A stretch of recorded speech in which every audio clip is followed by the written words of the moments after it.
I make it look like it's snowing. Treat them like jack boys, catch them slipping and slam. Treat them like jack boys, catch them slipping and slam. Then I'm still gon' stunt. Diamonds look like they glowing. 50 stacks all singles, I make it look like it's snowing. Treat them like jack boys, catch them slipping and slam. Treat them like jack boys, catch them slipping and slam.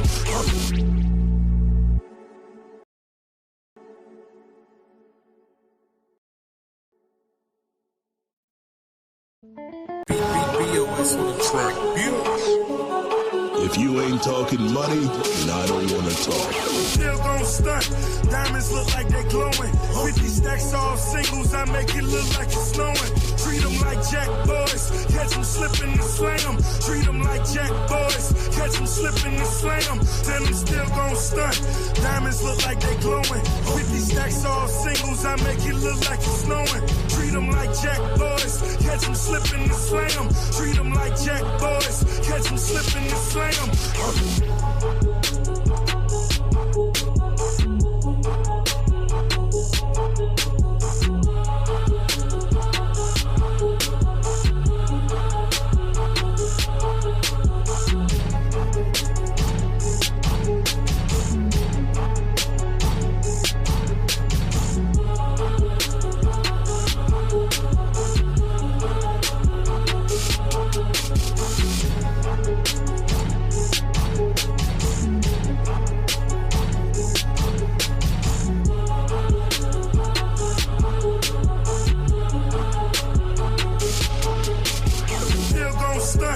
Diamonds look like they glowing. 50 stacks all singles, I make it look like it's snowing. Treat them like jack boys, catch them slipping and slam. Treat them like jack boys, catch them slipping and slam. Then I'm still gon' stunt. Diamonds look like they glowing. 50 stacks all singles, I make it look like it's snowing. Treat them like jack boys, catch them slipping and slam. Treat them like jack boys, catch them slipping and slam.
Welcome back, everybody. Welcome. That's not the one I had it on. Somebody erased my stuff. Maybe it was me. I'm back, ladies and gentlemen. After had to get my energy was drained. I had draining energy. I was like, my God, YouTube is draining my energy. So I had to take a break. I had to take a break from all the hypocrisy that's going on in the world today. Don't worry, I'll get to this shit eventually. But I have to tell you once again, and I have to tell you from the bottom of my heart, before I get into my rant, I want to wish all the mothers happy Mother's Day. Everybody from Lisa to Bridget to, everybody. I came in with a different mindset, came in with some different thoughts. And my thought matrix for today is the illusion of inclusion of these white folks. White folks have literally lost their brain. They have literally lost their mind. But then again, I'm 44 years old. I expect it. From the day when I was younger, from the days from when we were young, and I'm a 70, no, I'm an 80s baby. My bad. Girl, I'm an 80s baby. I wish I was born in the 70s. This is nothing new. White folks losing their mind ain't nothing new. People who are just starting to catch up onto this and thinking it's reasonable to be logical and sound doctrine to these people, that doesn't justify, because they're going to go back and forth with you, and white folks know who they are. I don't even know why this has to be an issue, especially with the Shalon Hendricks case. Are you surprised? Are you surprised that Shalon, or whatever her name is, was in the park with her son or whatever? I promise not to disrespect any children around here, but I'm not promising anything. As a matter of fact, I take that back. I'm not promising a damn thing. I'm not promising a word. I'm not promising anything that comes out of my mouth is going to be rated PG. Because after seeing Sinners, and people should go watch that movie. After seeing Sinners, yeah, it was like you're prefacing your anger and your rage over a movie. No, it's just what I've seen from the first 5 minutes of the movie. The first 5 minutes of the movie. Remember, they were in a Jim Crow era. This feels like more of a Dred Scott era, which people don't recognize to be true. And that's fine, especially these black yahoos that come out of the woodwork anyway and say, I don't see racism. Or I'm sorry, it is like, black people say it too. Ain't you black? Well, whatever. Shiloh is nothing what Shiloh said or did is gonna psych me up and say, oh, that white devilish bitch, she should be canceled and executed. No, I would never say that anymore, because I myself and black people, we need to realize this is a never-ending thing. The Shiloh Hendricks. Now we're going to talk about my man here from Ohio State in a little bit. That's going to be our first. That's going to be our first. The Rodney Hinton Jr. situation. We gonna get to that. The Rodney Hinton. We gonna get to that in a little bit. I want to get to this little small part first, and then everything else is gonna fall in between. I've just gotten on vacation. Trust me and believe me, this is still fresh, and it has not crossed my mind about the 12 giant statue of a black woman. I'm not gonna say that she's fat. I'm not gonna say none of that, because y'all watered that shit down.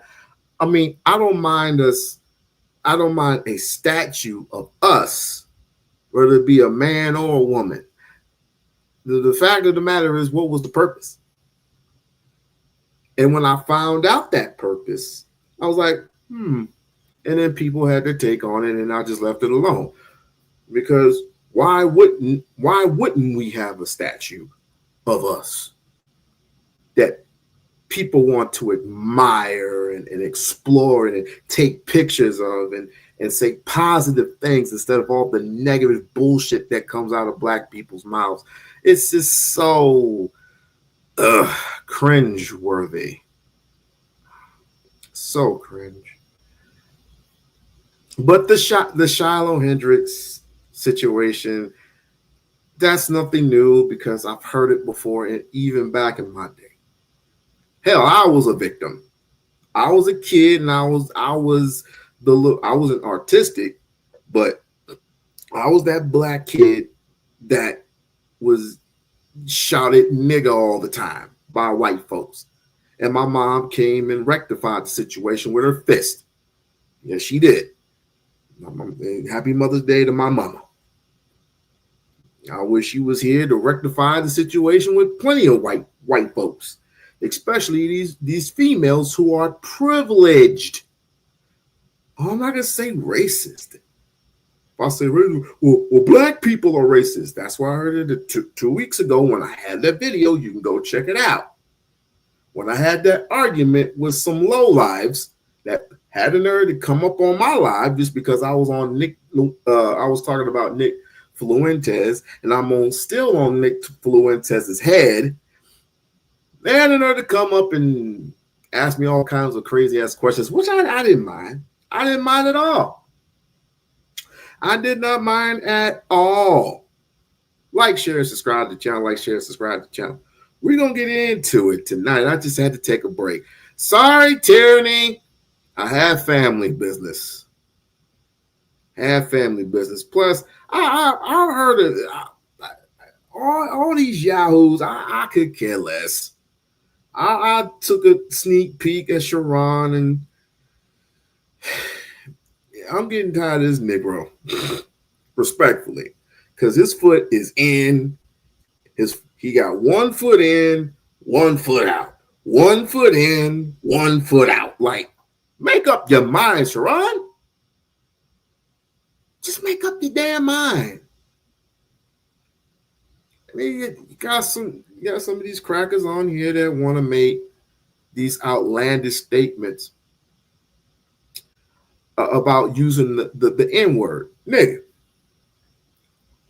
Like, y'all say it all the time. How come we can't say it? I often tell you, go ahead and say what you feel.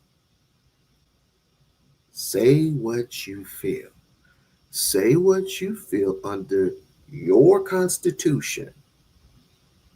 Your First Amendment is to say what it is you feel. Quite frankly, it's not say what you feel, but it's more say what you feel in the defense that it's legal to say.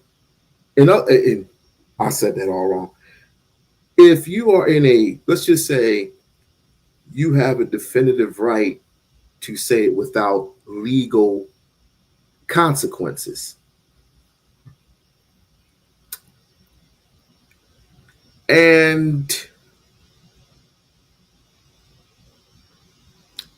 I find it kind of contradicting because I have a question for some of these white people. And it's gonna come up quite often.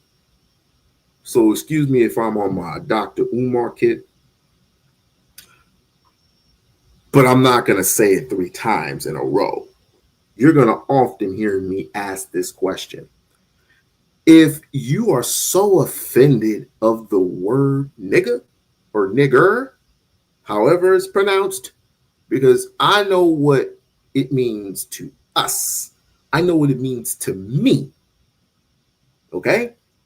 For those who are African spiritual or spiritual African, for those who have a spiritual mindset, you know what that word means to us.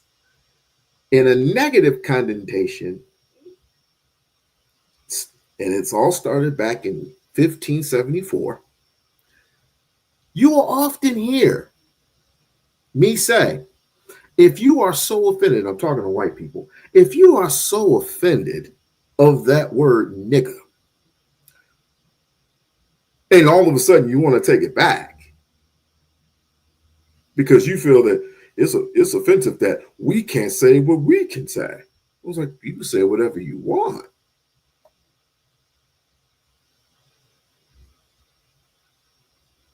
Say whatever it is feels necessary.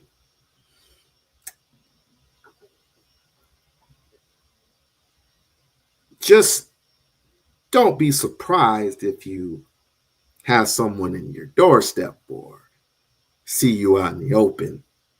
Like, Shiloh's so afraid that people are going to dox her. And I don't believe her. She had her address dox. Whatever.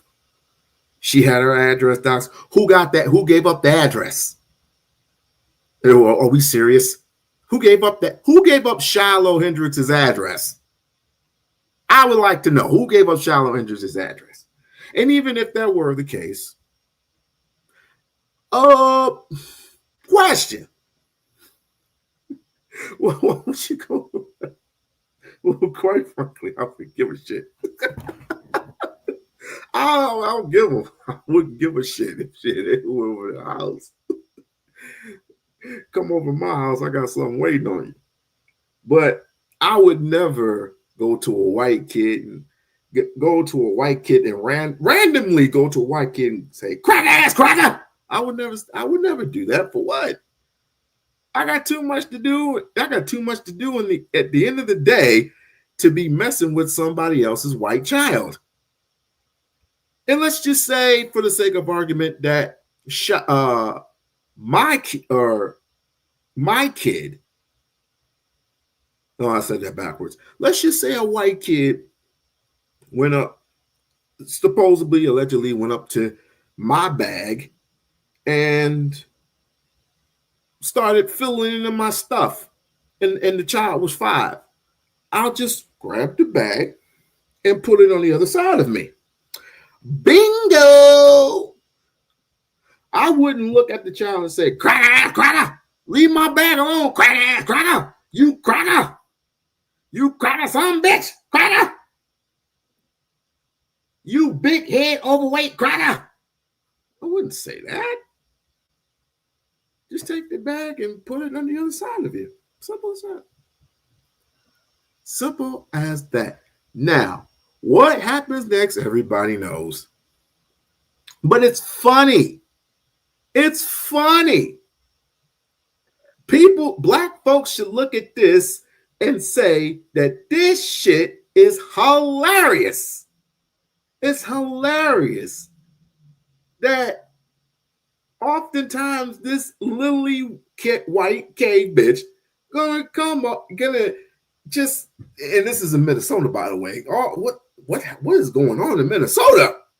Jesus. But anyway, it's quite often that you would have white folks messing with little kids. That she had a kid herself, which, if she's saying all that, which makes her kind of unfit to be a mother, but I'll leave it to you on that. But I, again, as a father, I would never waste my time to say some outlandish bullshit like, nigger. It's bad. I would say never say that. What can you do? What can you do? As a mother, as a black mother, right? Would you get offended and start smacking her around? Or B, you call the authorities. What are you calling the authorities for? So, right. Would you take her to court? Just get her name. You get it off the internet now. Just get her name and just take her to small claims court and win a couple of bucks. Speaking of a couple of bucks, this is wild. And they're trying to compare this situation to Carmelo Anthony. And then when I looked at it, I was like, no, I ain't touching this. But again, this is interesting. And of course, you got people who offend this all day long. You got people who offend it, people who are not ashamed, people who feel that this girl's life is on the line, all this and all this and all this. Let me see if I got this. Let me see. No, I don't think this is it. No, this is Matt Walsh's stupid ass. But let me play this Matt Walsh situation. Matt Walsh, if you don't know him, he's this suspected white supremacist who thinks that saying the N word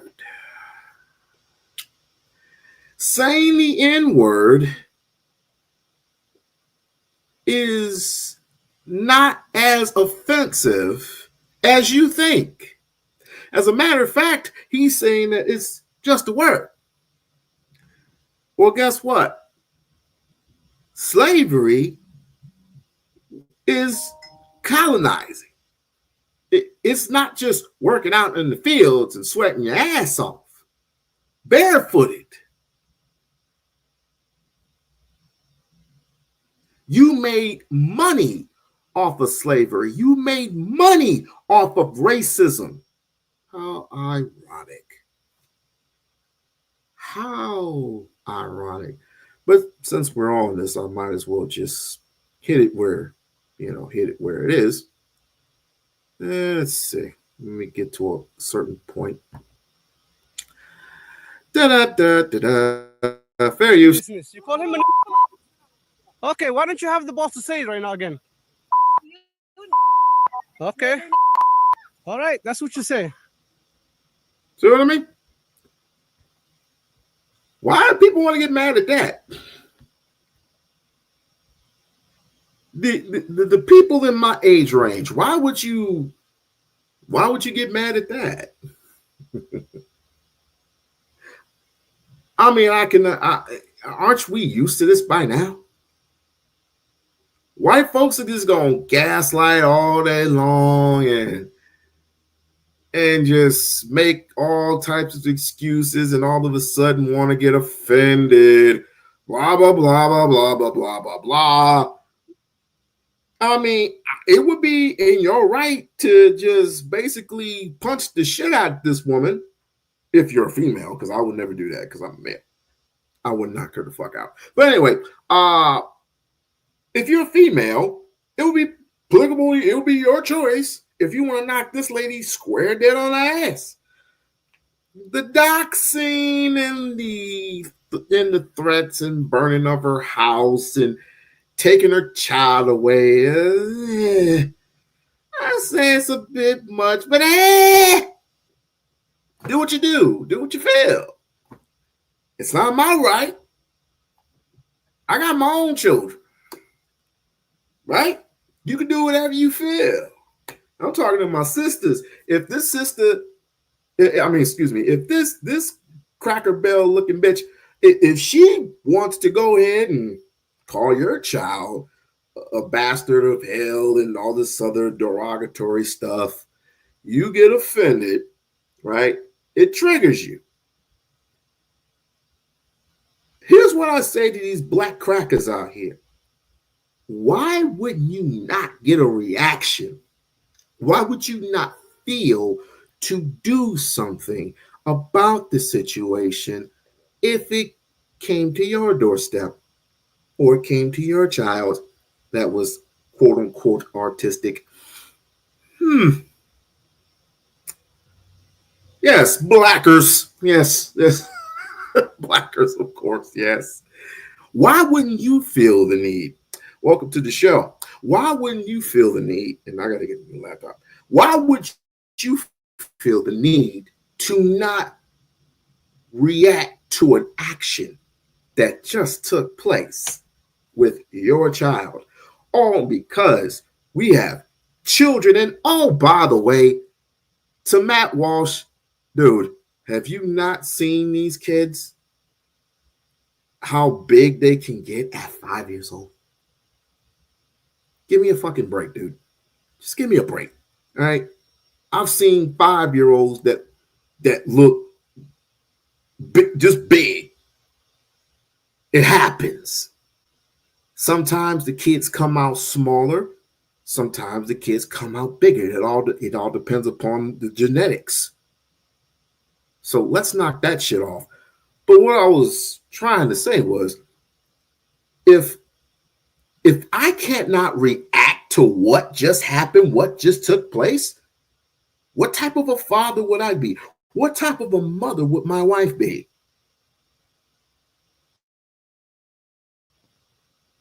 Again, we can look at this two different ways. Instead of calling my child out of her name, excuse me, instead of calling the other child out of his or her name, who's artistic, and there are some artistic kids, so we can't skate by that. All I would do was grab the bag and pull it to the other side of me and go, no, no, no, that's not nice.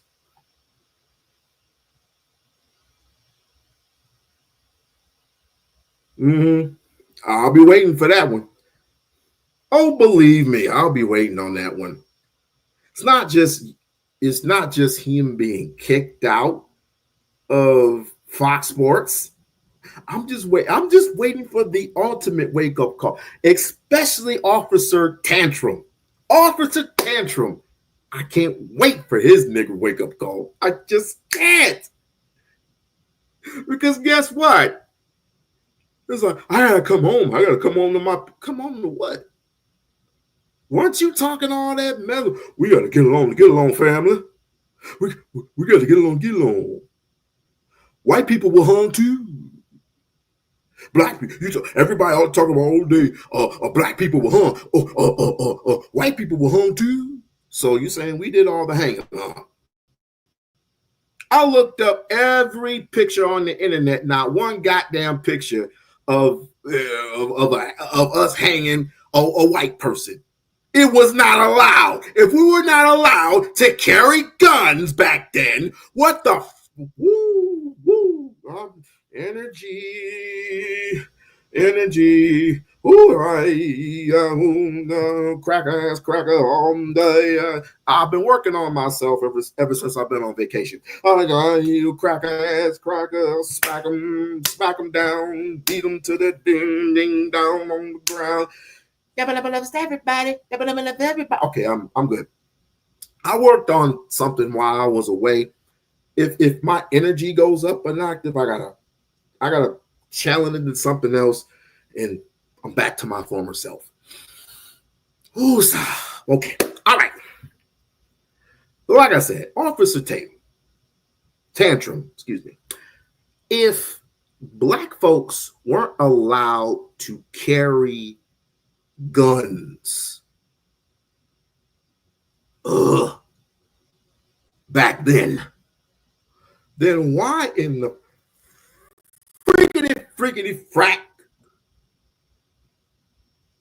how was it applicable for us to hang white people back then?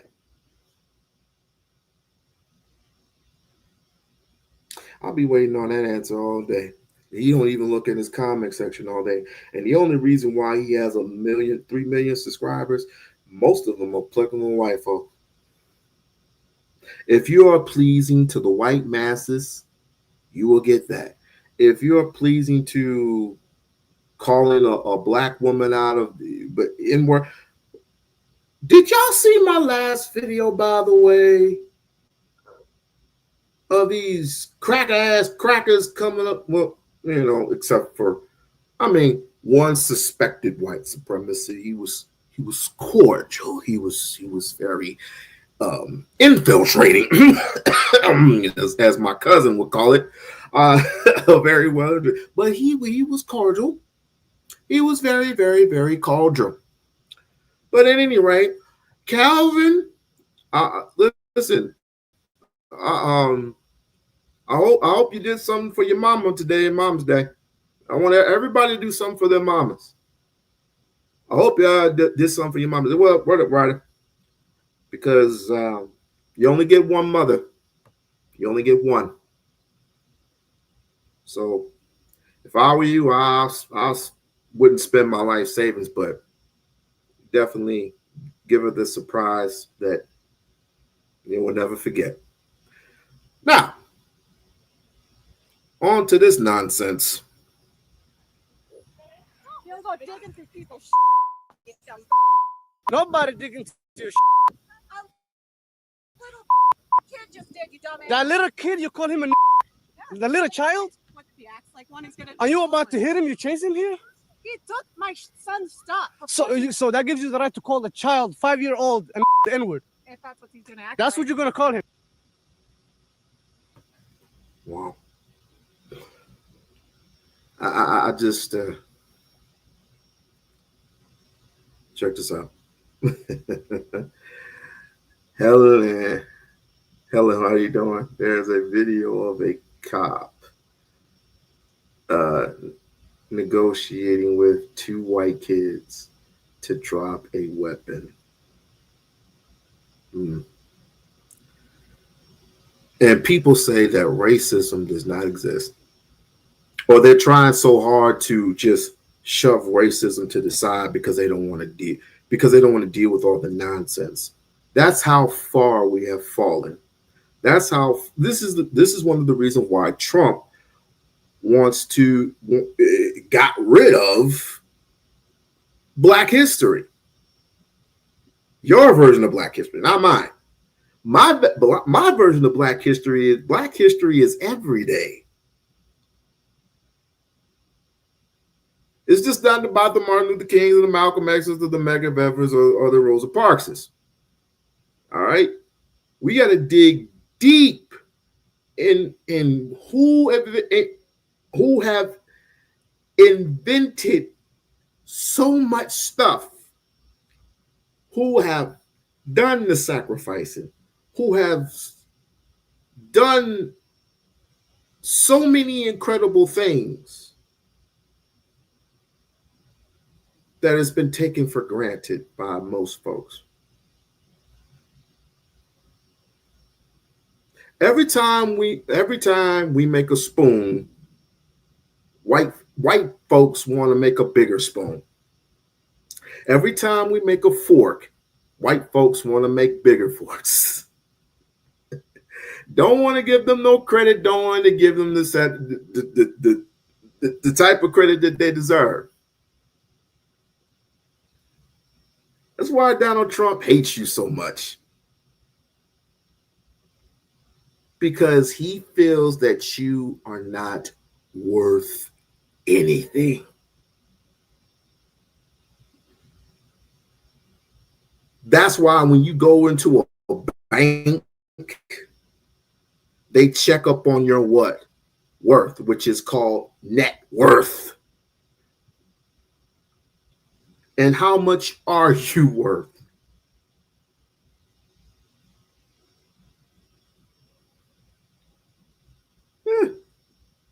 It's good to be back, and unfortunately,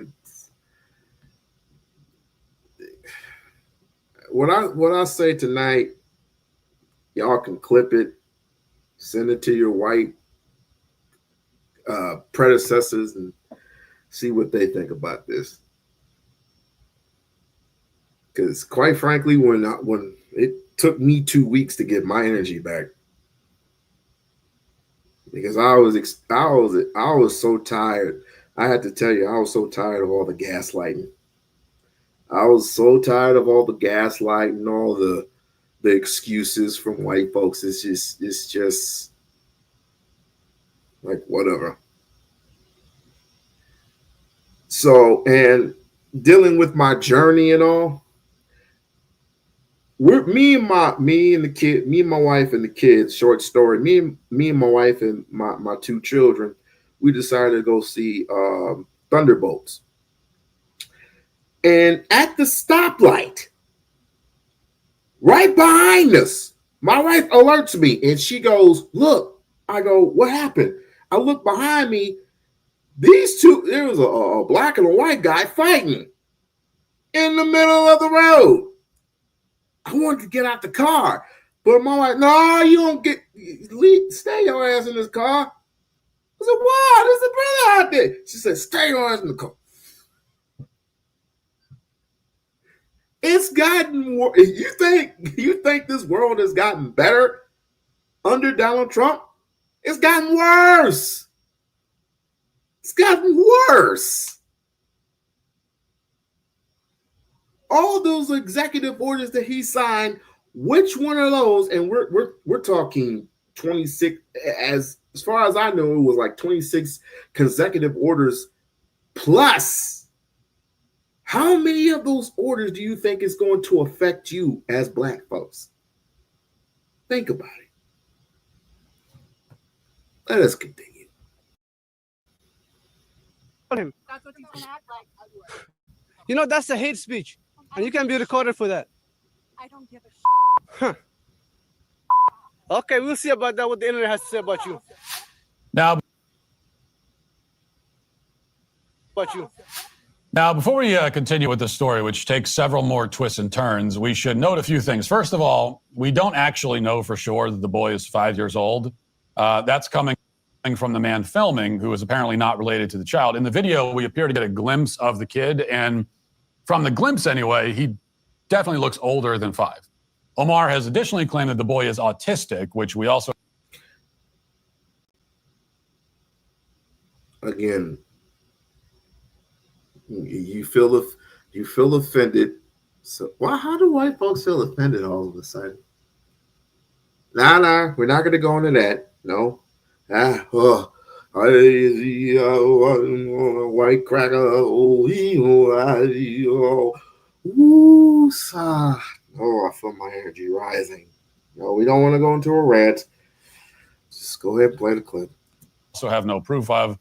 And we have no footage of the actual encounter between the kid and this woman. Did she scream the N-word in his face? Did she mutter it under her breath? Did she say it about the child after he'd already run away? We don't know.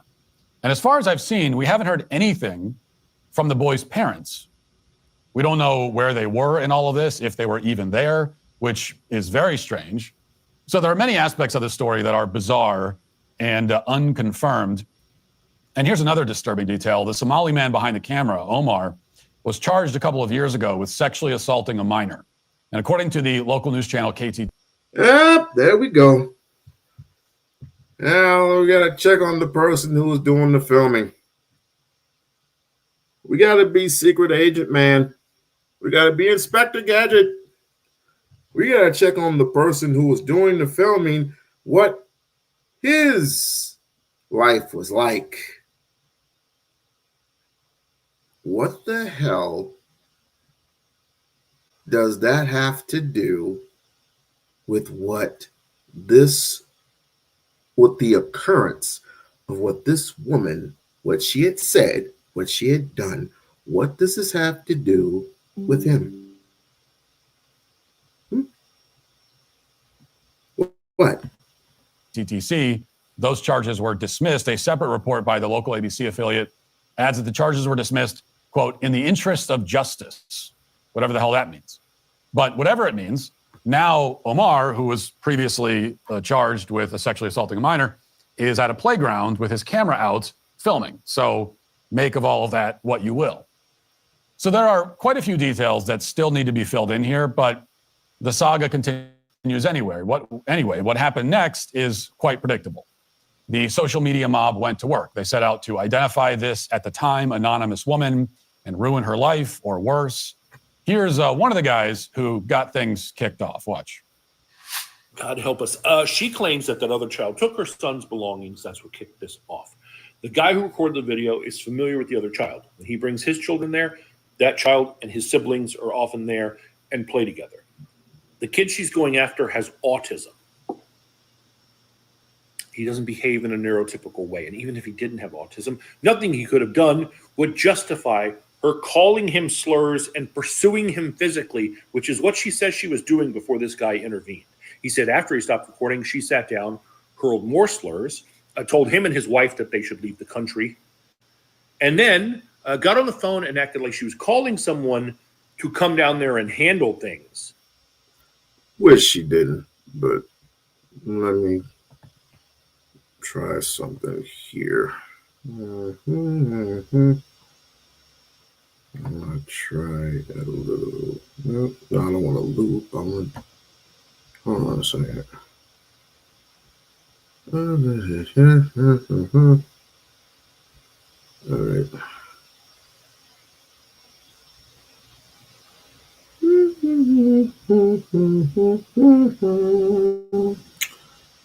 Like and share, subscribe to the channel. Can somebody bless me with a membership? Somebody bless me.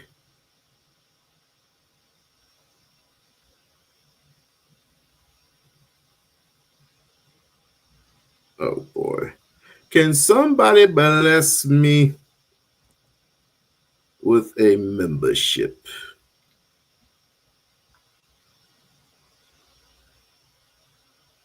I gotta do this again.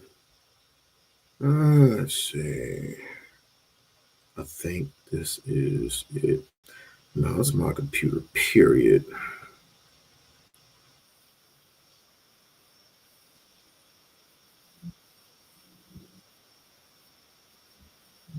Give me a second.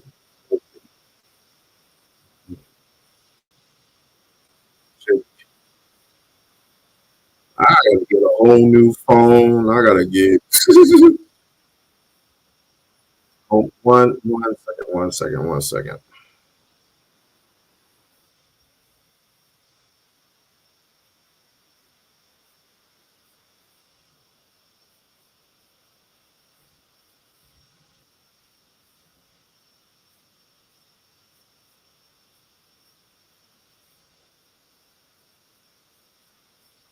Word. Watch. Share. I'm trying to find the woman who called the little boy the N-word, the 5-year-old little boy, artistic boy. She needs to be found and locked up. So please tap in. Now, there are many other videos of people hoping that she would be found and physically assaulted or killed. Some were even threatening violence against her baby that you can see in the video. Here's one example. He said, "Hey, TikTok, I just got a real quick question. So we all know what happened with Shiloh Hendricks and how she got all this money, right? Off all the wrong reasons. But you know what? It is what it is at this point, right? So I'm just sitting here thinking, what about the baby? What about the baby?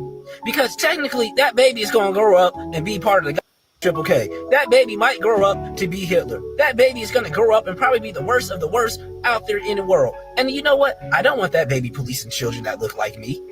I don't want that baby growing up doing anything else that to people that look like me, all because it was taught that.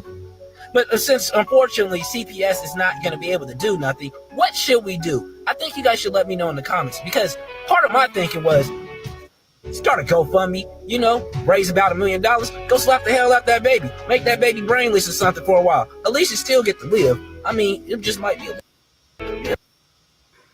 Okay, we're not gonna condone violence on the baby. God damn. We're not gonna condone any violence of any kind on that baby. Come on now. Come on now. They took me any further. I'm like, no. We're not gonna do that. Cause kids don't have to be bruh. It's conflicting, very conflicting. But we must stop for a brief second to represent. Helen just shot me out of Cash App. Thank you so much, Helen, for the Cash App. This one is for you. Happy Mother's Day. Happy Mother's Day to you.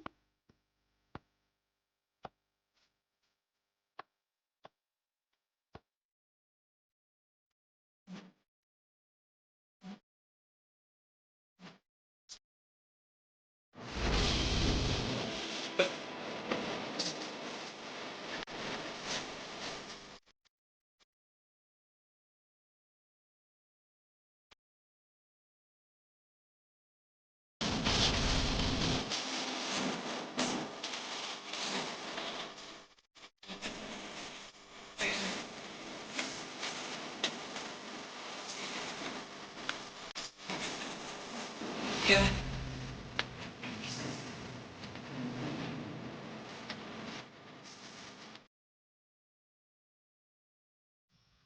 All right. Thank you once again. Hey, Ali, how you been? Happy Mother's Day to you. Happy Mother's Day to all the mothers out there. Now, you're going to have to give me a brief second because my internet is fucking up. Now, don't go nowhere. Don't touch that dime now. Yes, we.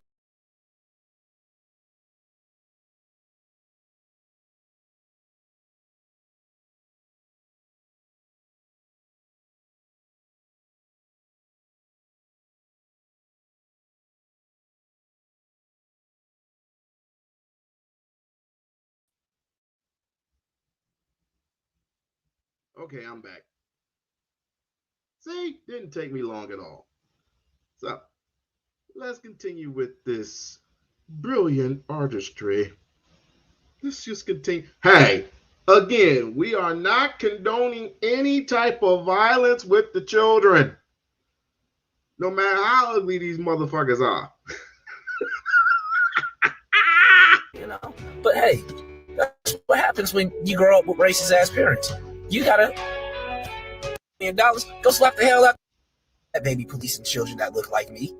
I don't want that baby growing up doing anything else that to people that look like me, all because it was taught that.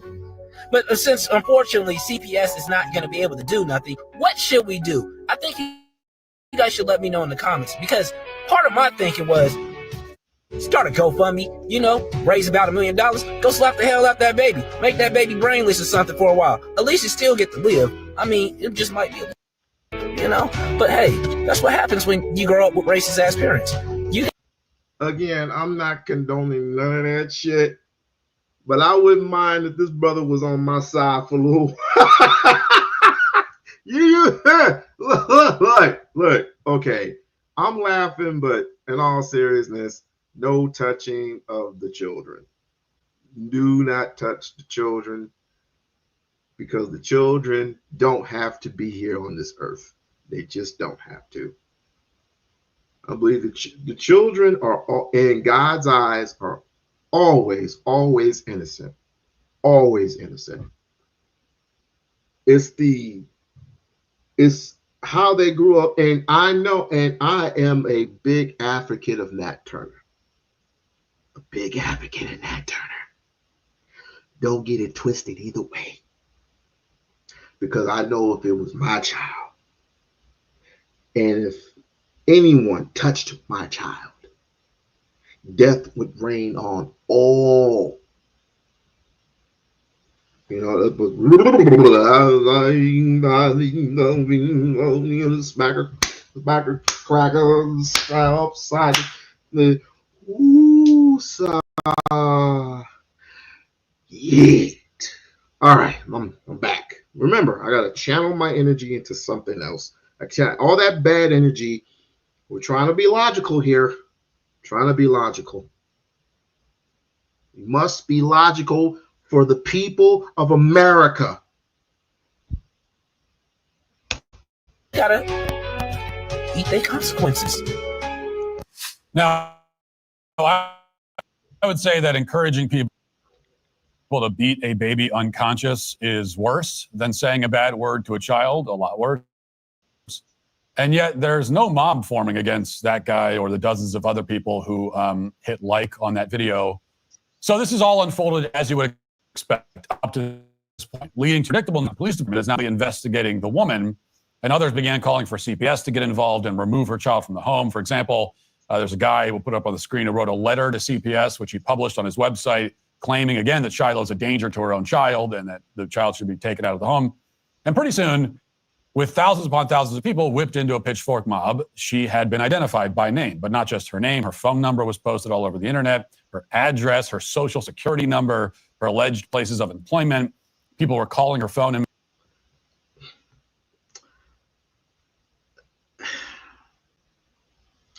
How many believe?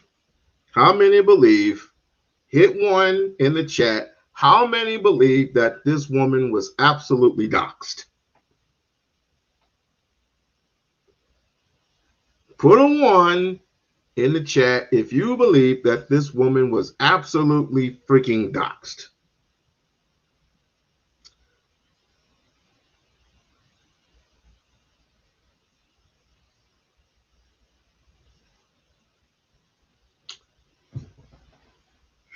If that was the case,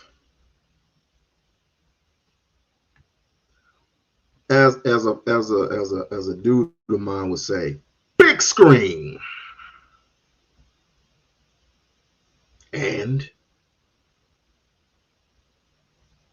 should have never said what you said. Again, this question is going to come up quite often, and I want people to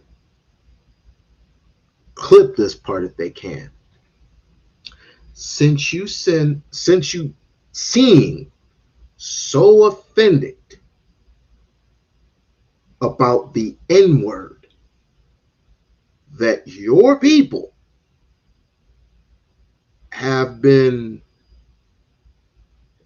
given to us for centuries,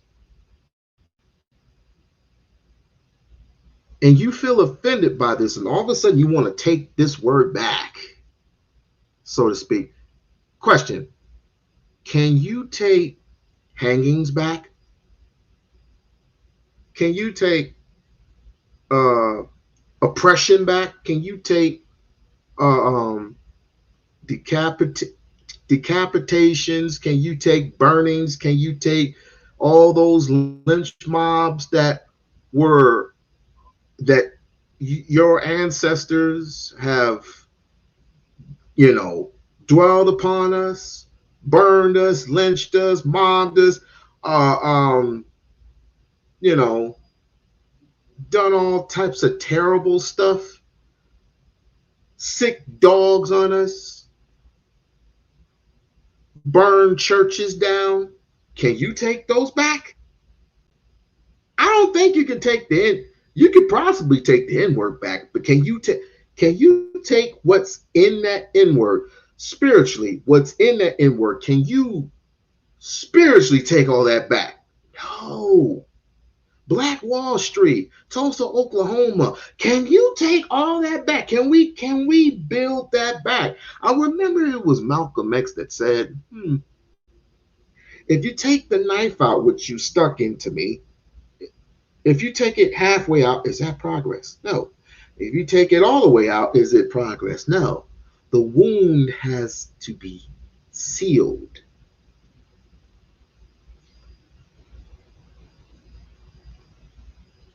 Quite crazy, ain't it?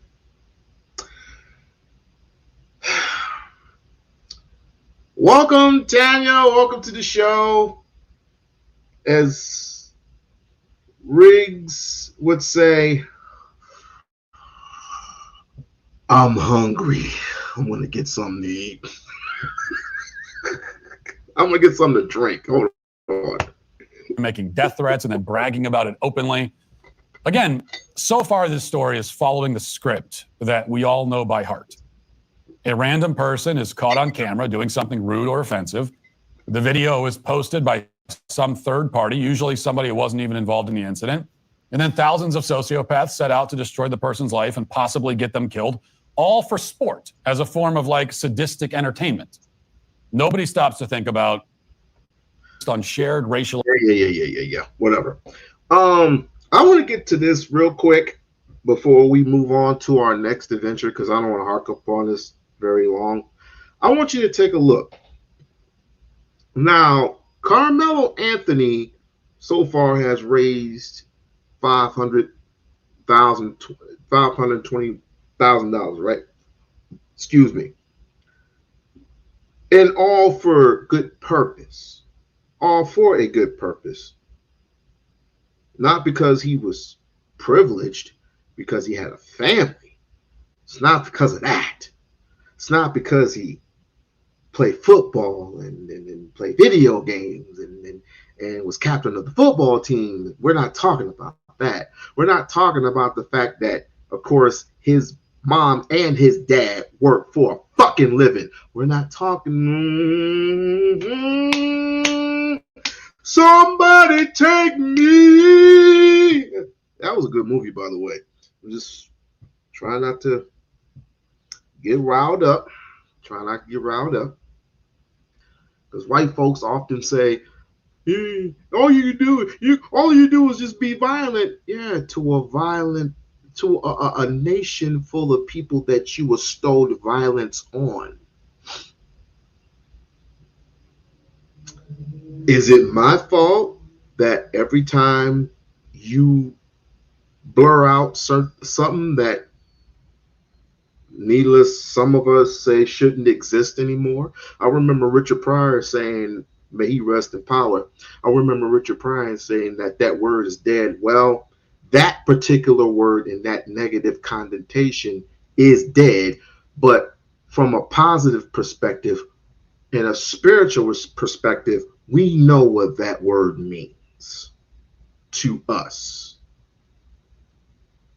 But anyway, Shiloh has raised over $537,000. Why are we comparing apples to oranges? Someone who, stabbed someone and is claiming self-defense, the trial has not even started yet. Trial won't be starting for a while. Versus a person who said the N-word to a child and doubled, tripled down on it. What's the difference? What is the difference? There is no difference. It's called privilege. I don't call it racism anymore because you white folks get super sensitive. I don't call it racism anymore. I call it privilege. I'm white and I say so. Identity. This woke one-upmanship is a race to the very bottom. Many conservative influencers and commentators, many of them who I like and respect, have echoed this sentiment. They say that, the people donating to this woman are behaving no better than the left. They say that this is the right's version of the Carmelo Anthony fundraiser that also raised $500,000, even though he stabbed somebody to death, which I hope we can agree is far, far worse than saying a bad word. Some have even speculated that this whole thing is some kind of psyop meant to delegitimize the movement and make conservatives look racist. To that, I must assure them, despite how it may seem, that not everything is a psyop. There are things that really just happen in life.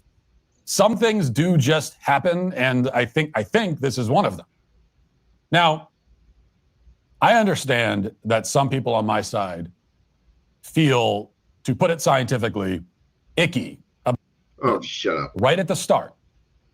If they made her famous and she profited from the fame rather than being ruined by it, then the make her famous tactic would have died right there, and that would have been the end of it. On both moral and intellectual grounds. People are fed up with it. That moral weight, Grant.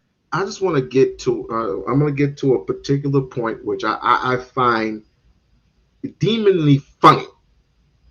I find it funny on all counts that this suspected white supremacist is literally trying to tell all of us hardworking, tax-paying black people. What is it particularly are you trying to say, sir? Granted to it, the arbitrary guidelines drawn around it. Get on it's with all it. Nonsense. It's all indefensible on both moral and intellectual grounds. People are fed up with it.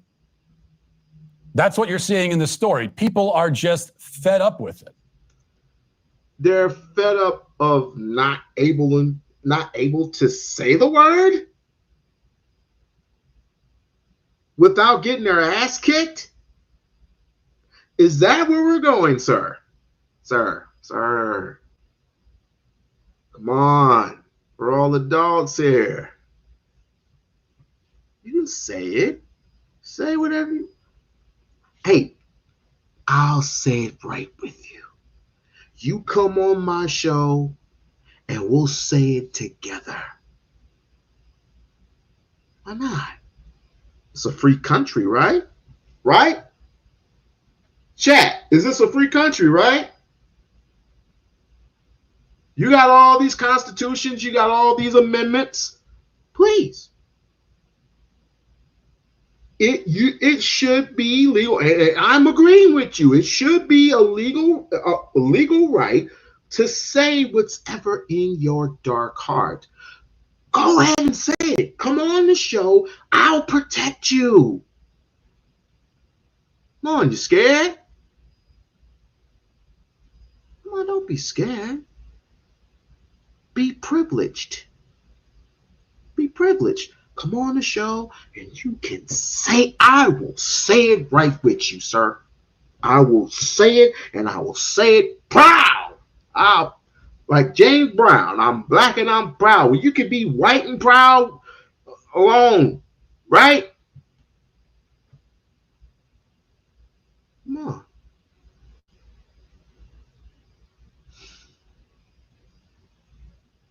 What? Not applicable for you, huh? Couldn't even say it on your own show, huh? Well, if you can't say it on your own show, you can say it on mine. No one's going to do anything to you. At least I'm not. I ain't gonna do nothing to you. I'm too old. I'm 44 years old. I got a lot of life to live. I'm not sure about all the youngins though. Not sure about the youngins. I'm not sure about the ones that have a different point of view. And even those in my age range, well, they're tired of it just like you're tired of it. Like, how can you be tired of something? Wait a minute. Wait a minute, y'all. Wait. I just came up with something. I came up with how is it that you're tired of something that you did to us a long ago, but yet you're tired of doing it?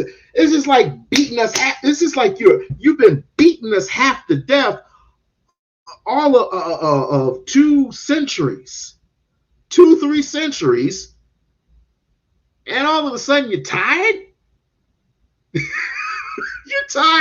You're tired of taking the whip and whipping us to death, almost to our deaths. You're tired of taking away things that have stored our souls and absolutely, when it comes to our lineage, you're tired of taking these certain things away, right? Things that were detrimental to you, but were clearly evil to us, like famine and disease amongst the earth, but yet we restored you, brought you life. And the only thing that stopped us from whooping your ass was the equalizer, the gun. The gun was the great equalizer. And yes, there were tribes back then. There were tribes in Africa, just like there are tribes everywhere, that literally sold us to the highest bidder.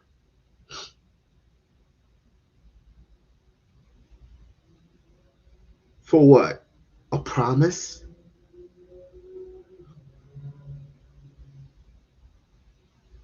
Now all of a sudden you're tired. Make that make sense. You're tired of oppressing us. What the hell? You're tired of yelling. The word that you originally gave us back in 1574 technically, but we could take 1619. We could definitely take 1619. So for all those decades ago, you all of a sudden in 2025 are tired of not being able to say the word. Huh? I'm tired of. Hey, I'm tired of being a slave. Here, I am tired of being oppressed. I am tired of you white folks taking up all our fucking land. And you have the nerve to say that you own this land. Under who blood, sweat, tears. So you built this country? Let me get this correct. You're the one who built this country, right? You're the one who built this country under whose pretenses? Under whose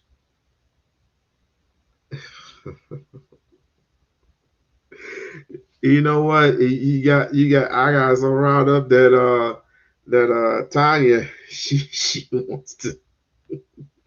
wants to say a couple words on Mother's Day. On Mother's Day. Really? She's tired, y'all. Helen, if you're still there, if I haven't done it, I definitely want to wish all the mothers a happy Mother's Day. For real. Do something for your mothers. Do something. Just don't break the bank, but just make your mama proud because you only have one.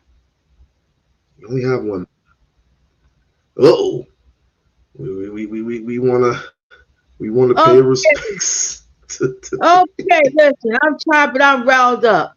You're talking to Bull. This is like the version of Bull Connor. Okay, this is the version of Bull Connor, and all he wants to do is get the fire hoses and spray water. We should do that same to him, and I'll bring my rocket launcher over here. Okay, so there. I'm tired of being a slave. I'm tired of being burned to death. I'm tired of being stopped at traffic stops because I'm a certain different color. Luckily, it hasn't happened to me yet. I'm tired of having the black men just getting the cops beating us up. Those three cops that got off of beating Tyree Nichols and all that stuff there, they got off. Okay? So listen, I'm riled up. Okay? Now listen, Bull Connor Sr. or Bull Connor the Jr., drop dead, eat yourself alive, and go to hell. Thank you. Okay, We-On-Loc Nation. I'm riled up. I'm going back to bed. But I'm going to say this. We're going to eat you alive and spit you out. Thank you very much. And I'd also like to say, in the famous words of Captain Murdoch of Lethal Weapon, I'm too old for this shit, and let that guy drop dead. Bye. Bye. Oh boy. Happy Mother's Day to you, ma'am. Hey, she said it. I didn't. And she was the one cooking and cleaning and getting up and putting the mojo on you. And if you have not seen it, go see Sinners. I'm gonna go see it again, fam. I'm gonna see that movie again. And because of your gracious donation, Helen, I get to go see it again. And I want to say once again, thank you for the lovely donation. Thank you so much. I don't know what else to say other than thank you. Thank you. Yes, if you have not go seen Sinners, and Sinners, forget the vampires. We can say all day what the purpose of what vampires in that particular movie, what that meant. It had nothing to do with Dusk Till Dawn. It had nothing to do with that, even though it was something similar. But if you look at 5 minutes in, spoiler alert, if you have not seen it, 5 minutes into the movie, all you see when they're traveling, when Smokestack and Sammy are traveling down the road, at one point in time, you see nothing but cotton fields. You see nothing but hell. Sammy was in the cotton, was picking cotton too, but I forgot what it was called. That's why I have to go see it again. He was in the cotton field picking cotton. So, and you were living in the Jim Crow era in them days. In what year was that? 1932. You were living in the Jim Crow era. So if you have not seen it, please go and see that movie. There's been a lot of hate. There's been a lot of hate for that movie. There's been a lot of hatred for that movie because it made so much money. But it would have not been number one. It would not beaten what was it? Not Roblox, but my son was it Minecraft? It wouldn't have beaten Minecraft. It did beat Minecraft at one point. It did beat Minecraft.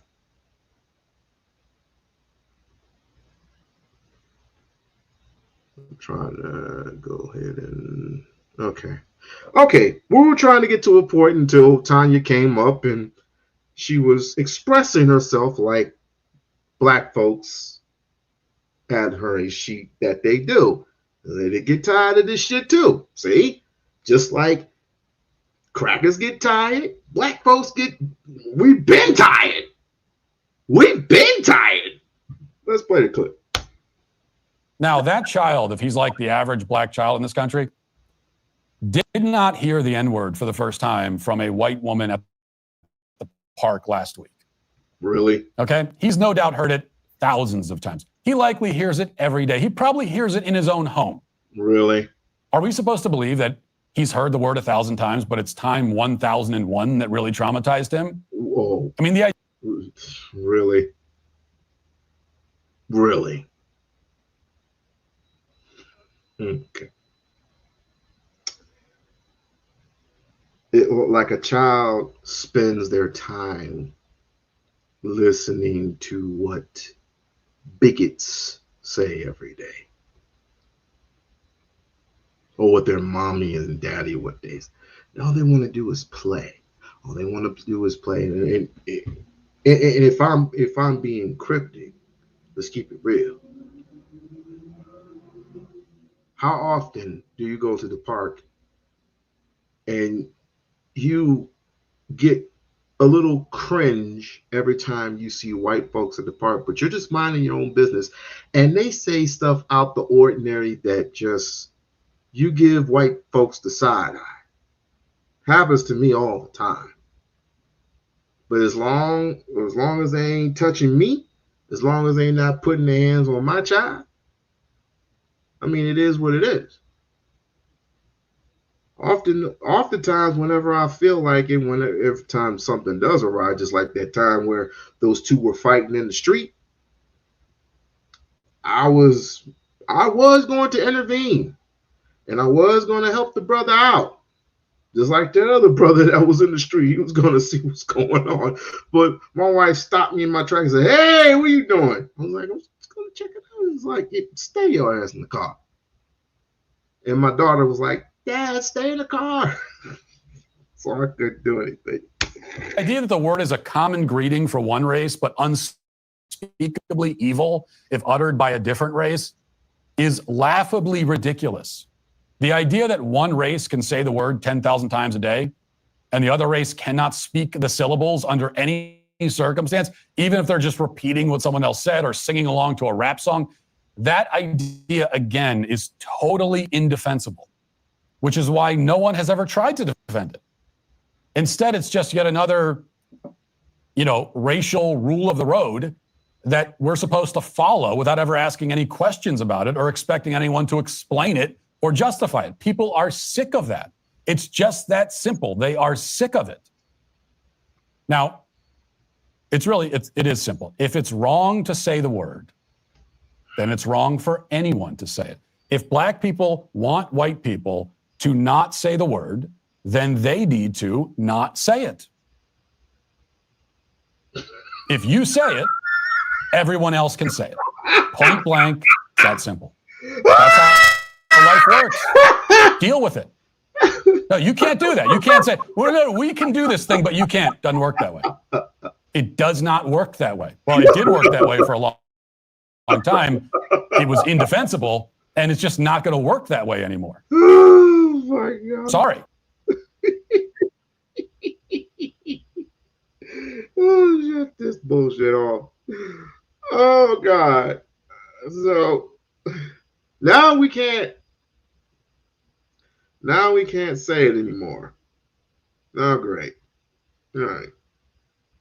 Okay, what in the world is going on?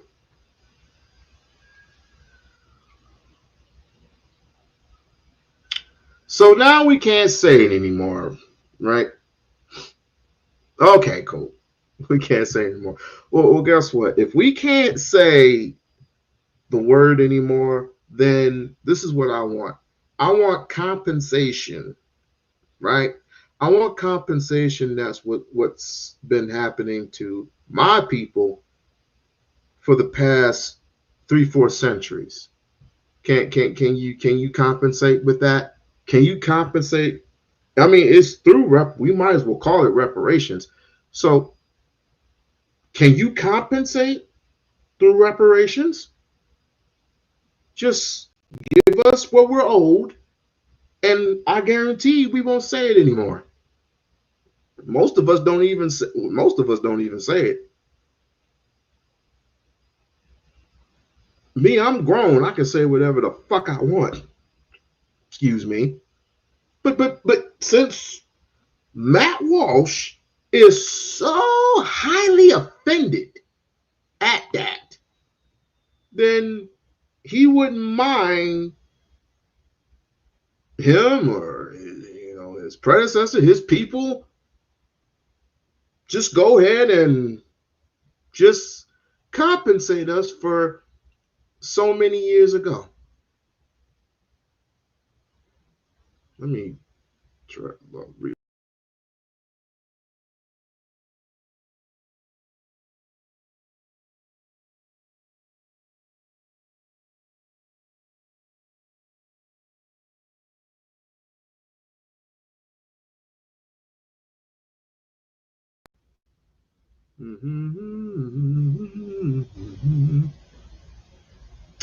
So, like I said, if I cannot say the word with impunity, even when I'm having fun with my homies, because we know how we all say it. What up, nigga? What up, my nigga? What up? What up? What up, though? And white folks get so offended that we can't. We sing a rap song. It's like, shout out to my shout out to my. Just go ahead and say it. We'll say it right with you. While we beating you to death, beating you to death with a pipe stick. How is it again? How is it that you get mad when you're beating us to death? You're whipping us to death, but you're getting tired of whipping us to death. What the fuck? Come on, I'm tired of. Would you do something? I'm tired of beating you half to death. I'm just tired of it. Make it make sense, my guy. Make it make sense. And I don't even know why we're so angry. I don't even know half of us are so angry. Is anybody angry? And please explain why. If anybody is angry at this point, and then you're in my age bracket or higher, please explain to me why you're still angry. Aren't we used to this by now? Every time we hear shit like this, like, oh, here we go. It's a never-ending thing. We must learn how to, if not physically separate ourselves, spiritually separate ourselves from these people, if that's the case. Because I'm expecting something a little bit worse. I'm expecting the worst of the worst. I ain't expecting everything else. What is going on? This is We-On-Loc Nation. Who is this?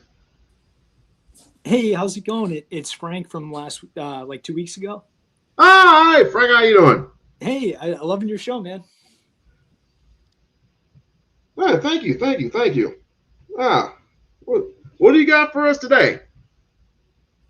No, I was just gonna say, like, I agree with you. I mean, I think like what's going on right now is really unfortunate. I don't think that she should be getting the kind of support that she is for what's going on.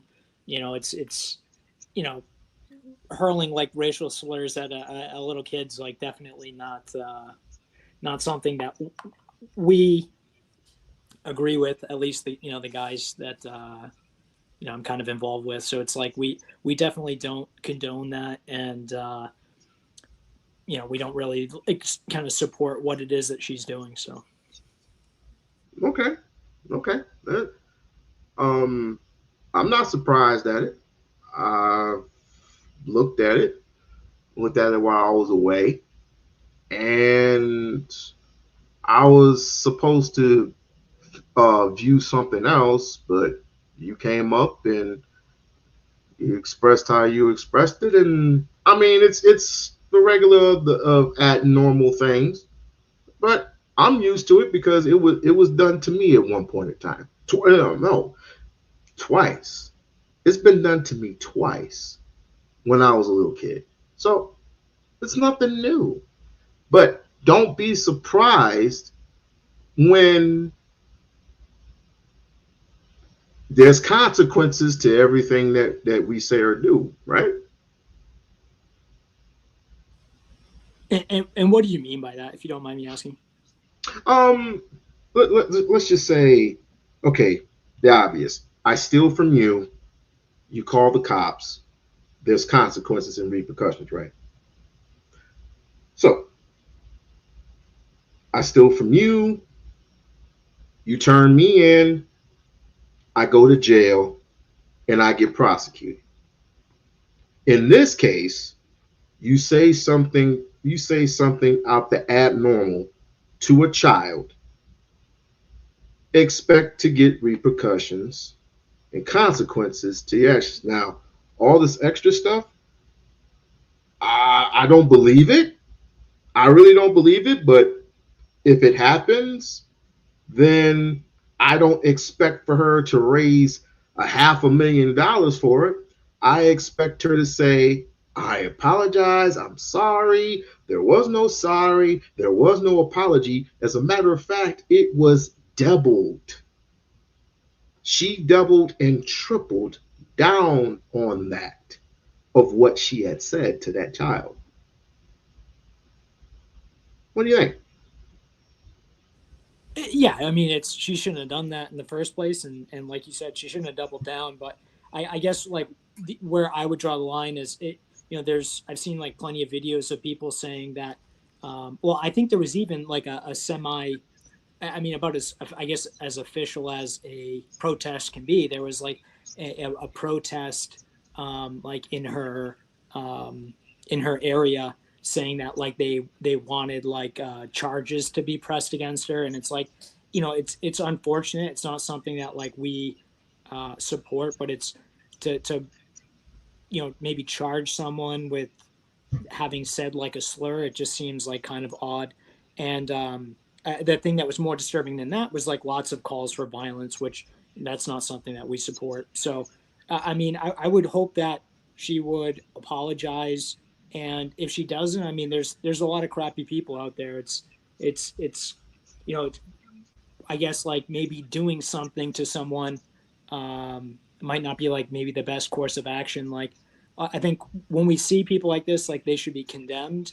And I guess if a company chooses not to hire her or something like that, or associate themselves, but for people to kind of like make a national incident out of something and like demand that someone be fired, I just think that's like a little extreme. Again, it's not something I support at all. I think it's pretty egregious. But I don't know. I just think like it's not to say like, oh, people are making a mountain out of a molehill, but it's like it's a small playground incident, and it doesn't necessarily have to be like indicative of like everyone everywhere. It's so I think sometimes people put a little bit too much weight into things. It's sad. It's unfortunate. She should apologize, and I think a lot of people think differently of her, and I think it's upsetting to see like as much support as there is for her. That's not something we want to see. But I just think like the idea of like putting someone in jail or like physically attacking them, I think maybe it's just a bridge too far for me. But Well, what I'm tripping on is you said that the weight that word holds. Paraphrasing, you said what happened with the woman is too far fetched. Well, let me ask you this: um, how long will it be before white folks will admit to doing harm for us for all those years if they feel so offended of the word that was given to us for all those years? Why would you feel offended? Not you, but why would certain white folks feel offended about the word all of a sudden? That again, that's just like it's just like whipping me and beating me half to damn near to my death and saying that you're tired all of a sudden. How does that work? I mean, are you referring to like Michael or not Michael Mills, Matt Walsh's video? Is that what you're referring to? Yeah, I'm referring to that. I'm prefer not just his video, but another video I'm going to be playing pretty soon. But yeah. Yeah. I mean, I don't. I don't really understand what he's saying by like being tired. I didn't watch. I'm actually not really a big fan of Matt Walsh, so I kind of tuned out. What he's saying is he's like other white folk, like other white people who are tired of not getting to express themselves because of America and the Constitution and all this other shit. It's like, how is it that you're tired of a word that's been oppressed on us for so long? How is it that are you taking it? I'm thinking to myself, are you taking it back? I think like what I was able to kind of grasp from what he was saying was like it's not that people are tired of not getting to express themselves or say things. I think people are just maybe frustrated with like if anyone has an interaction, it's now filmed, and then like I said, kind of becomes like a national incident when it's maybe a much smaller thing, So I think that's what people are maybe tired of is again, I'm not defending her. She shouldn't have said it, and like you reiterated, she doubled down on it, which is terrible. But like I said, I don't know if maybe saying saying something offensive to someone, I don't know if that should be like national news, like how it's been for maybe the past like week or two. So, there's bigger things than that, and it's not to make little of it, but it's one of those things too where it's like, I mean, is that all that we are maybe worried about is someone somewhere saying something offensive to someone? It's like there's terrible people out there, and they're going to conduct themselves like that. But if we kind of put everything on pause to talk about the few terrible people that are out there, then I don't know. I think it's going to kind of like slow dialogue down to a grind.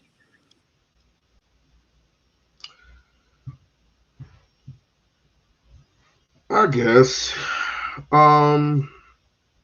it doesn't bother me all that much because I'm used to it. However, a lot of people are offended. There are those who are offended by it, and there are those who are not offended by it. I don't condone hurting the children. I don't condone any of that. Agreed. However, I am not responsible for the the the sum of the many when it comes to YouTube expressing how they feel about this particular woman. And I will say this: hopefully, nothing happens to that boy that she's carrying. And I just think she's kind of an unfit mother if she has to say all that to a particular artistic kid. But that's just me saying that. However, anything happens, and I'm not saying that it would. I don't think anybody has that much time to waste, especially in my age bracket. I don't think they have that much time to waste on an individual if they were to do some type of harm to her. I don't think they have that much time. Like if you're in my age, Why'd you mention her baby and not her? I'm like, what did her baby do? I didn't mention her baby. Somebody else mentioned her baby. Like I hadn't seen that video. Yeah, so it was on Wash's. He was just playing the video. As a matter of fact, just to give you proof, just to give you some proof that I don't condone hurting of the children. I will show you proof that there was an individual who said these things, said what he had said. If my Peter won't stop acting stupid. And again, I don't condone any of that mess. Where's it? It's right here. Cool. Right here. Fair use, fair use.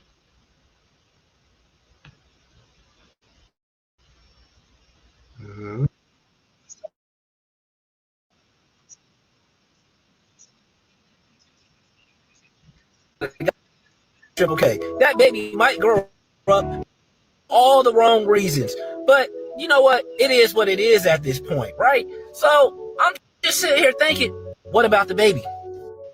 What about the baby?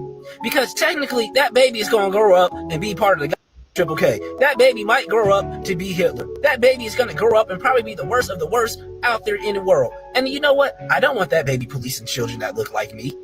I don't want that baby growing up doing anything else that to people that look like me, all because it was taught that.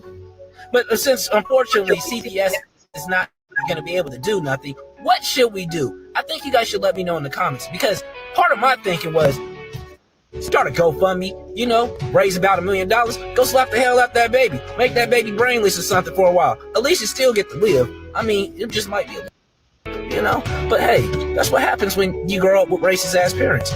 You gotta eat their consequences. Yeah, there you have it. That was not me saying it.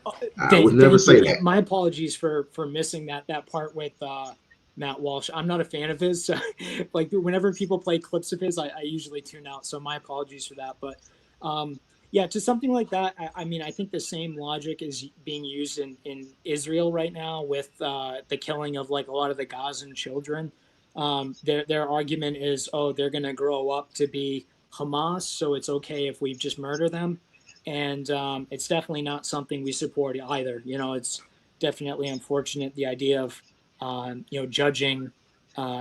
judging people on their actions is, I think, not like an irresponsible thing to do, but certainly judging children before they have the chance to grow into the people that they should be is definitely, I think, a bridge too far. So yeah, I'm glad that you disagree with what it is that he said. But just because I disagree with it does not mean that I don't believe in an eye for an eye. It's in your biblical text. Yeah, but that's the Old Testament. We don't believe in that. Oh yeah, you are Catholic. Okay. I don't know much about the Catholic rituals. I will say this: there is an Old Testament and there is a New Testament. The New Testament, the Old Testament, excuse me, is more like capital punishment. We refer to the Old Testament all the time, especially in the military. Um, the New Testament is a testament to learning life's lessons. Agreed. When Yeah. when Christ, as you all know it, when Christ, Jesus, whoever you would call him, took his 12 disciples and took them on a journey, he asked, "Who am I?" And he's like, paraphrasing, "You're God." He's saying, exactly.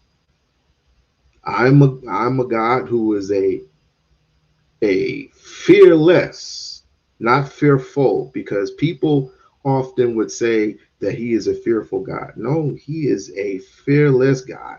You're not supposed to fear God like that. Internally, we all have God in our spirits. But when you F with God, he is a just God. And just gods act accordingly. So again, when you do something to me, is it in my right, my godly right, to do something to you back? If I'm wrong, you tell me. Um, I mean, yes and no, right? Like if someone, like you gave the example earlier, like if like let's say I break into your home, I kind of trespass against you, you definitely are within your right to either defend yourself there, or like call the police, go through the legal process, and have me, go through the system that we have in place to bring justice to how you've been wronged. Absolutely, you're correct, but it's not through a lens of it's through a lens of justice and not through a lens of vengeance, and that's sometimes the differentiation can be subtle, but it is important to define that it's justice and not vengeance. So it's like, the idea of eye for an eye, that's more vengeance, I feel like, than justice. I think that's maybe how it is that we view it today, because as Christians, or specifically people that put a lot of emphasis on the New Testament, it would be more forgiveness. And I think a lot of people misunderstand that, because the idea of, if someone does something to you, you are to turn the other cheek.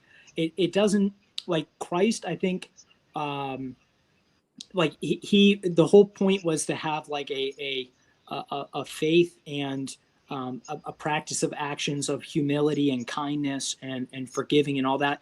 But it doesn't necessarily mean being pushed around, so it's not like if someone's mean to you, you need to just sit there and take it.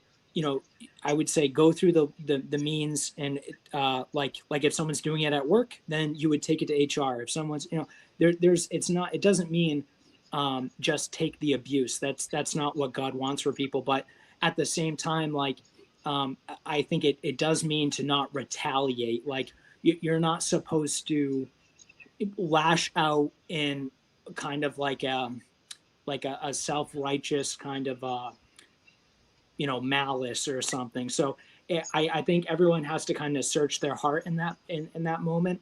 But like, yeah, like if someone insults your child or something, yeah, you certainly should tell them off.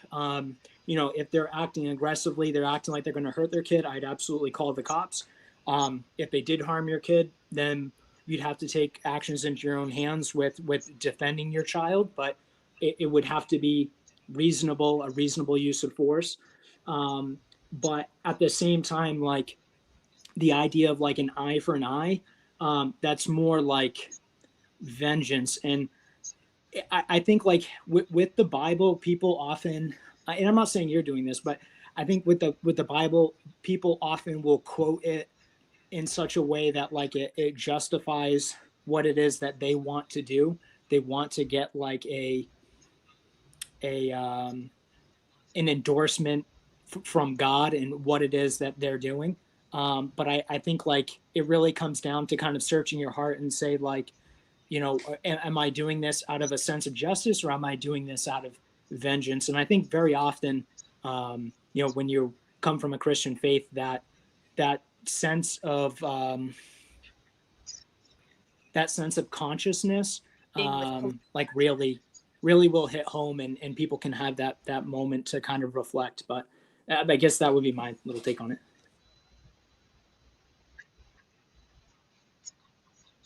Like this guy, here, like he was he justified in running over that police officer for what another police officer did to his child?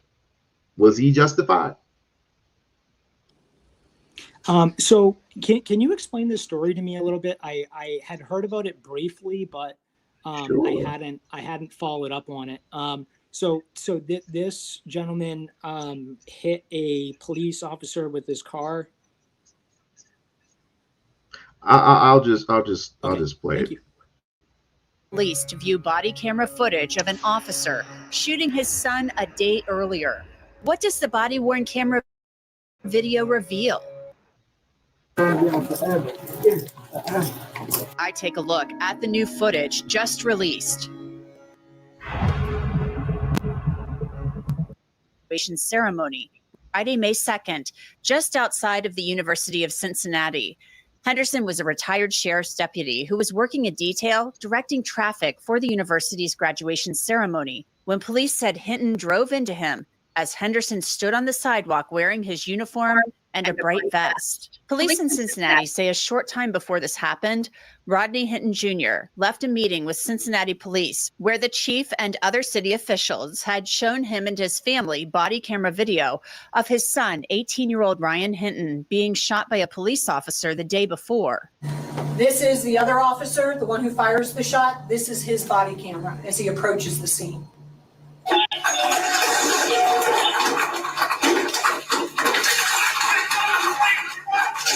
We stopped that video right before the shots were fired. The police chief said Ryan Hinton was in a stolen vehicle that had been stopped by police, and he ran with a gun in his hand. This is the firearm that was recovered at the scene after the individual was shot. This is what he had in his hand while the officers were chasing him. After viewing the footage, police say Rodney Hinton Jr. was understandably upset. He left the meeting, and more than an hour later, the call came in that Deputy Henderson had been hit by a car near the University of Cincinnati. Henderson worked for the sheriff's office, not the police department. After being taken to the hospital to be checked out, Rodney Hinton was taken to the police department to be interviewed by Cincinnati police detectives who would investigate Deputy Henderson's death. Then it was time for him to be taken to jail after being charged with aggravated murder. We're going to get you where you're going. Your thoughts? Yeah. So he hit and killed the person who did not shoot his son. Is that what we're to? Correct. Yeah. So you remember that song? I shot the sheriff, but I did not shoot the deputy. Well, he got the deputy, not the sheriff. Okay.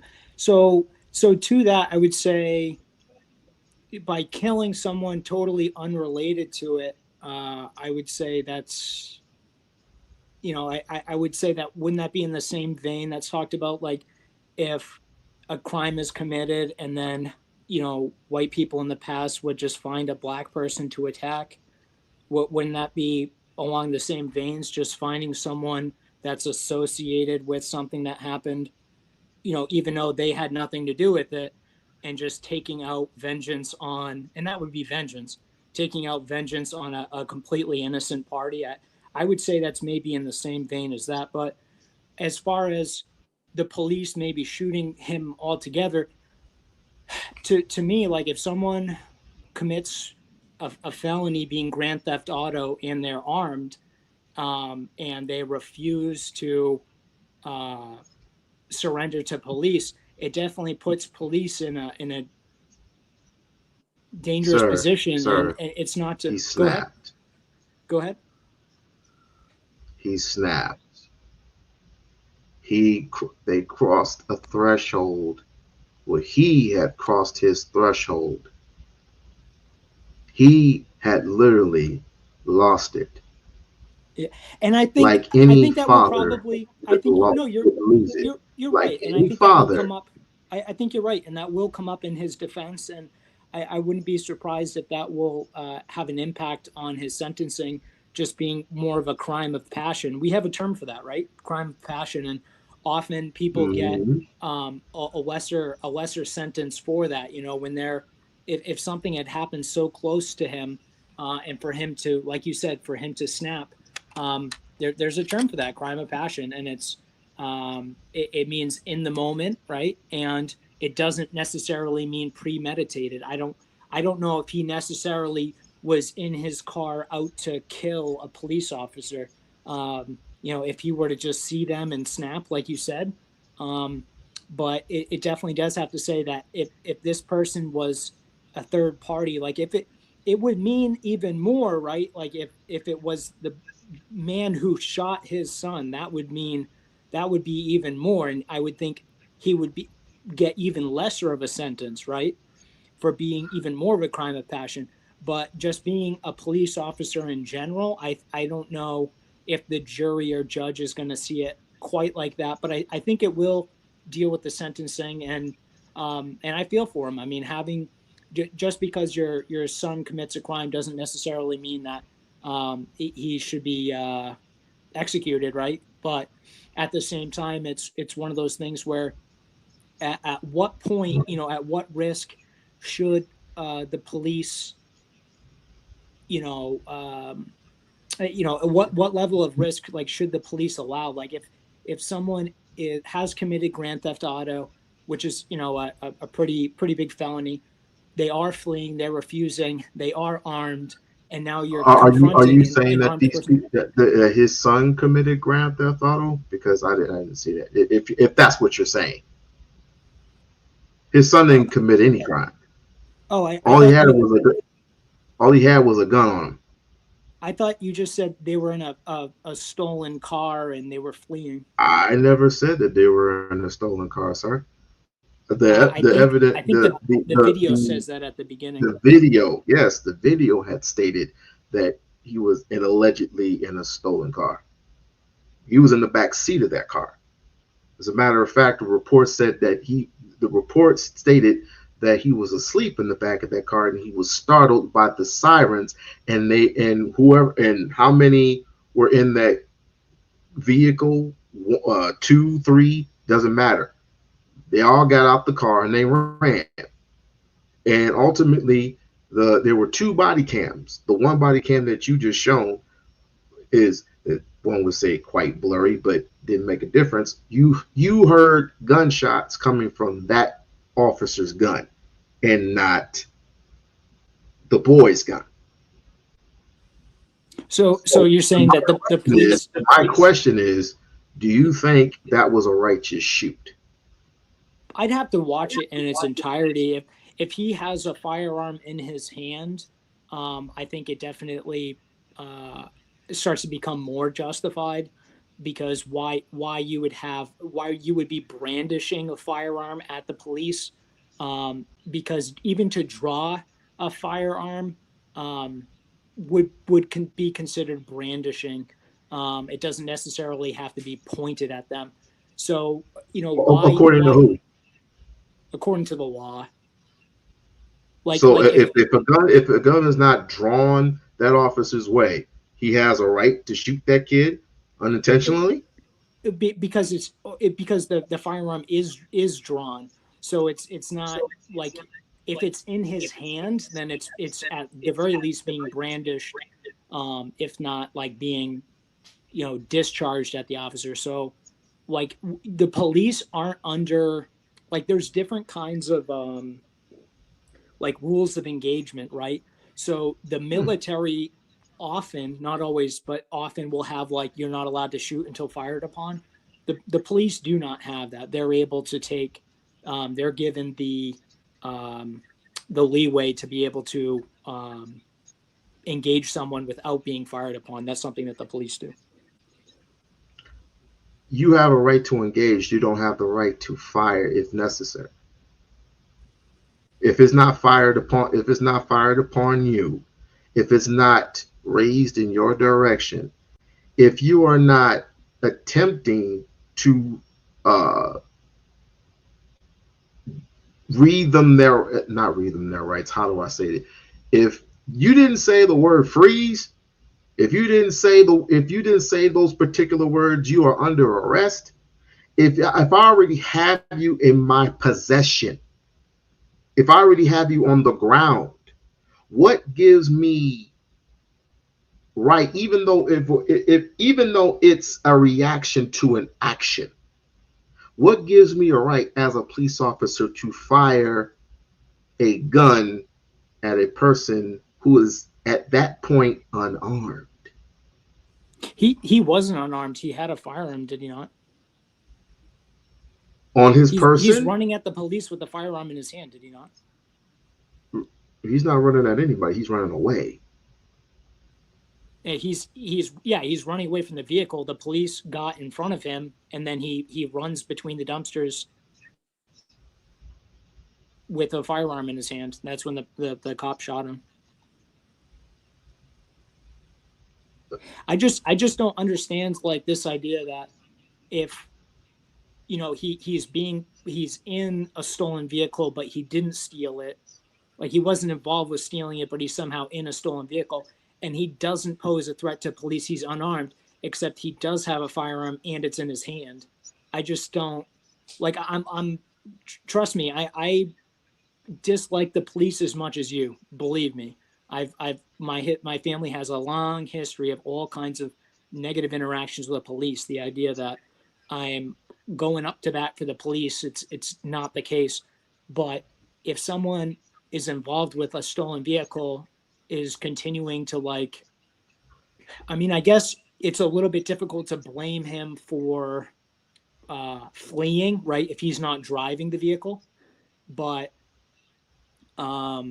he's coming out of a stolen vehicle and he's armed and you would say like what, fleeing arrest, or maybe not. I don't know if that's considered evading arrest versus resisting arrest, because he's not actually like physically fighting with the police officer. Evading. He's not resisting. If you're resisting, I already have you in my custody, and you try to stray away from me. That's resisting. Yep.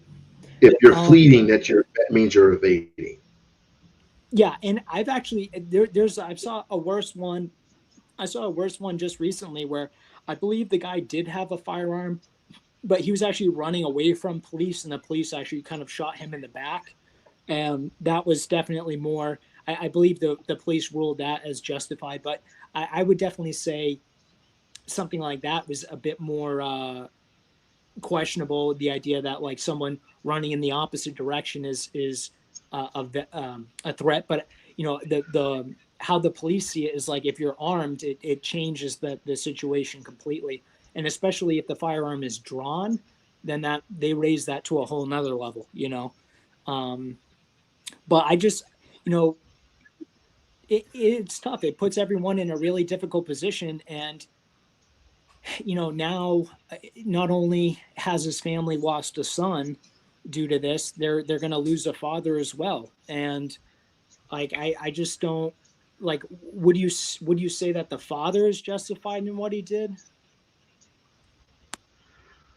I would say this: as time, I can't even find it. Oh, it's right here. As time goes on, everything seeming to me would be justifiable. And let me tell you why. Just like white folks are tired of them not justifyingly saying whatever they want to say, we've been tired of being treated like animals, of being treated like non-human beings. So is it justifiable to run over a cop? I don't know. I'm not in that man's head. I don't know. I'm a father, but I'm a father that understands other black fathers' pain. We've had apparently too many African American kids being hunted down and murdered for unlawful crimes. Ahmaud Arbery being one of them. People And justifying that he that wasn't by the police, I don't believe, correct? No, but that's not the point. The point is, And I would agree with you with the Ahmaud Arbery the case. point is, we are getting tired just as much as you're getting tired of beating us to death for centuries, for beating us to death for decades, for beating us to death for years and years. Now you want to beat us in the economic department, which you're solemnly doing right now. Again, I'm not in this man's head, but do I sympathize with his pain? Absolutely. I would probably crack under the same pressure as he, and I would probably do the absolute same thing. I don't know. It hasn't happened to me yet, and I'm thanking God every day that it doesn't. I don't have to wake up to my son not being in his bed. I am thankful that my daughter is with me daily because I have two kids. And if anything were to happen unjustifiably to my kids, I don't know how I'm going to react. So I do sympathize with his pain. Is it justifiable to run over a cop? I don't know. A cop, nevertheless, not being involved in what happened the day of or the day after, because this happened the day before, or this happened the day after. The shooting happened the day before. So I don't know. Let me run some of this clip here. Sure. Yeah. Right around to the back of the van for me, please. Oh, here we go. Deputies, colleagues of Larry Henderson.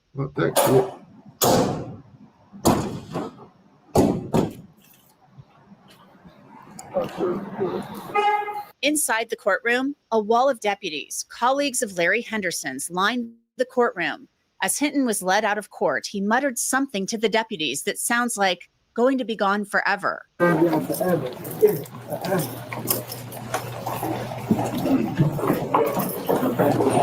It is clear Hinton was saying gone forever, but what exactly he was saying isn't clear.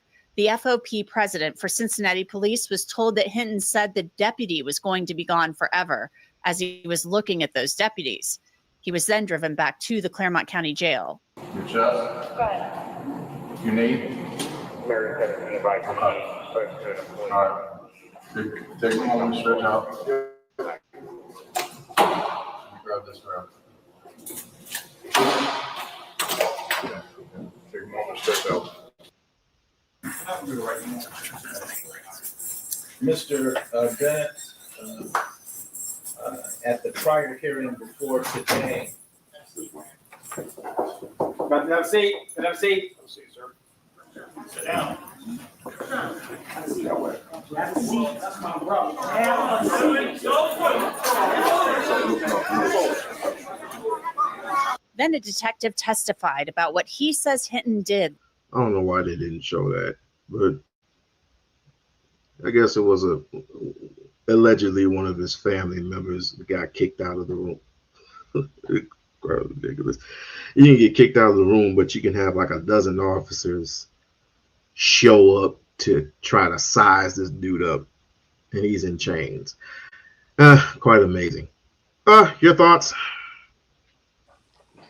Yeah, and like you said, like when it comes to being in, and like I admitted with it being like a crime of passion, I think if either of us were to be in this situation and our child just died, I mean, I think that everyone can agree, like one of the greatest things that anyone can ever do is to not only to have children, but to raise them and kind of continue on what it is that we have in this world.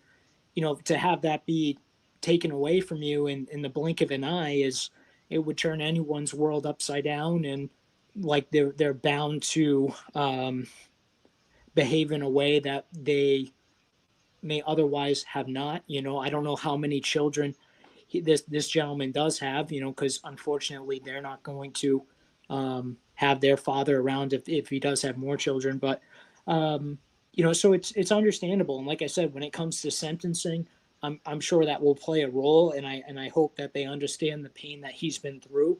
But like I said, I think unfortunately with it being just a random police officer, I think that will kind of change things a little bit. But I think people will understand what's going on. But I think it's one of those things too where you were talking about, like, with your own children, and how you thank God that you have them in your life, and you hope nothing happens to them. And I would hope the same. I would hope that your children go on to live wonderful, beautiful lives and have children of their own. But to that, I'm sure you as a father, you raise your children in such a way that you would tell them to never be hanging out with people that are stealing cars, and putting yourself in a position where other dangerous people are making decisions for you. And if this young man was caught between a rock and a hard place where he's spending time with friends, and maybe even in a stolen vehicle he doesn't even know is stolen, just being around dangerous people, even if you love them, even if they're his friends, it can put you in a precarious position. I know growing up, I used to have all kinds of friends from all over, and they'd be getting into trouble and getting into drugs and getting into all kinds of stuff. And I'd want to spend time with them, but I knew where to draw the line, and some of my other friends didn't. And they got caught up on charges, and now they got that following them around their whole lives. And as much as I love those people, sometimes you got to cut some people loose, And I listen to you, and I know you're an upstanding. I listen to you, and I know you're an upstanding man, and I know you would want good things for your children. That's why I tuned in tonight, and I know that you'll be raising them right. And I think by having wonderful fathers like yourself that are raising their children right, I think a lot of these terrible things that happen in this world can be put to rest.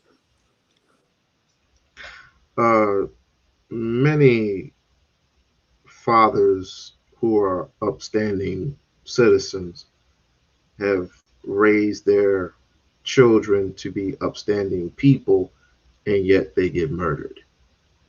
So how I raise my children, it really doesn't matter. It's the people in this world who, again, sometimes wear the badges or the white sheets or whatever the case may be, get to justify through privilege is, I don't think, what you don't get. But needless to say this, how would you feel if you had to deal with this situation when the cop basically unjustifiably or justifiably fired his piece at an alleged unarmed kid? Again, we don't know, although through one body cam, even though it was two, although one body cam was shown, we don't know entirely until they run this footage again. But then again, the father's in jail, and they're pleading, I think they're pleading insanity at this point. And depending if he gets it or not, if he doesn't get it, that's 25 to life. Ohio State does not have the death penalty. How do you think he's going to be treated in jail? How do you think he's going to be treated in prison?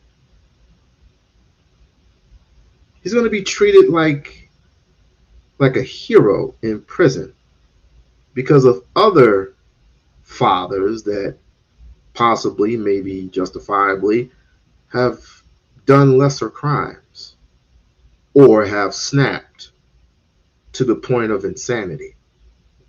If I was his judge, if I was his lawyer, excuse me, if I was a lawyer, I would definitely plead insanity for this person because he did snap.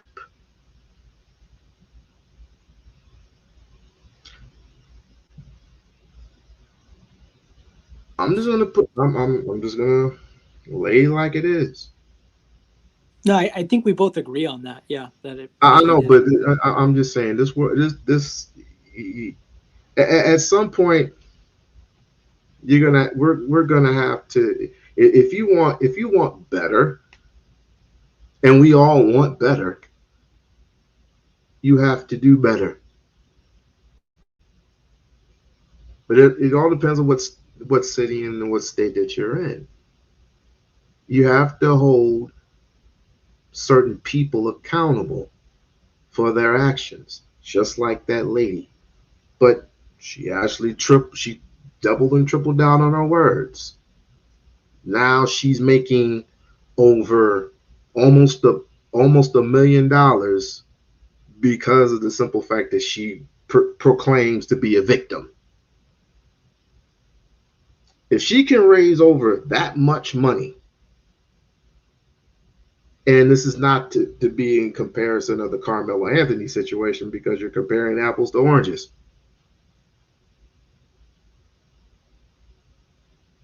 What is this what is that justifying? What would justify this to happen to raise money for putting money on his books? Because he's gonna be in jail for a good minute. All because he snapped.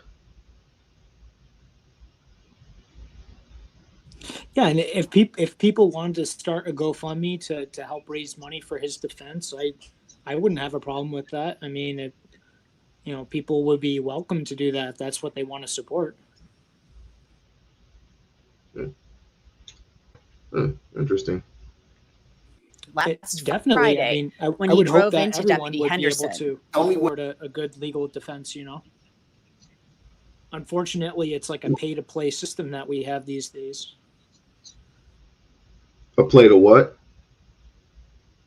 I was saying, unfortunately, our legal system is like a pay-to-play system, So, often defenses are very expensive, and if someone can't afford that, then, maybe someone who is guilty would go free, and maybe someone who's innocent would be found guilty, all based on their legal defense, and that's all based on money. So, unfortunately, with the system that we have, if people wanted to crowdfund for big events like this, I don't have a problem with that at all.